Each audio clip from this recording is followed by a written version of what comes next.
Okay, class. So, sino sa inyo dito ang may pinaka-recent na experience sa pagbabasa ng scripture na pwede niyong ma-share sa class natin?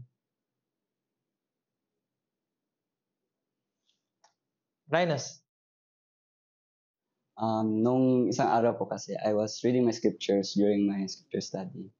And it was as if yung verses na binabasa ko was given to me by Heavenly Father.